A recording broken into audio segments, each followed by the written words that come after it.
Dominique Laroche a livré un témoignage très différent de celui de la présumée victime. La jeune femme qui a 30 ans aujourd'hui a dit au tribunal que tout a commencé à l'hiver 2007-2008 alors qu'elle avait 13 ans. Elle dit que Dominique Laroche a commencé par lui faire des compliments, des attouchements, puis qu'il y a eu une première relation sexuelle cet hiver-là, en 2008, et que leur relation intime s'est ensuite poursuivie pendant toute son adolescence et même le début de sa vingtaine.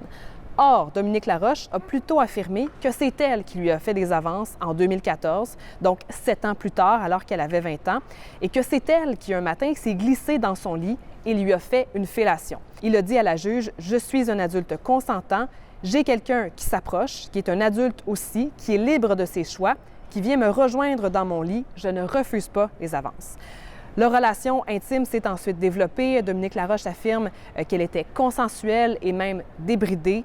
Il dit que c'est la jeune femme qui l'a introduit à des pratiques sexuelles fétichistes, alors qu'elle a plutôt affirmé que c'est lui qui lui a appris ce genre de pratique alors qu'elle avait seulement 14 ans. Ce qu'on a appris aussi du témoignage de la présumée victime, c'est que cette relation intime avait lieu les fins de semaine de l'hiver alors qu'elle séjournait chez Dominique Laroche et sa conjointe à Lac-Beauport. Ça lui permettait de suivre des cours et d'enseigner le ski les fins de semaine au centre de ski Le Relais.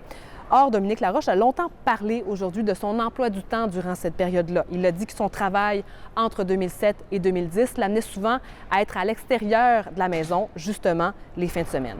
Et à la fin de son témoignage, Dominique Laroche a dit qu'il a été surpris d'être accusé de crimes sexuels sur une mineure de seulement 13 ans. Il a affirmé avec force qu'il n'a jamais agressé la jeune femme alors qu'elle avait 13 ans. Et il a fini son témoignage sur une note assez émotive en disant « Aujourd'hui, j'ai besoin que 3 personnes sachent que je dis la vérité. C'est mes 3 enfants. C'est tout ce que j'ai à dire. Quel fiasco. » Demain, ce sera au tour de la couronne de le contre-interroger. Ici Camille Carpentier, Radio-Canada, au Palais de justice de Québec.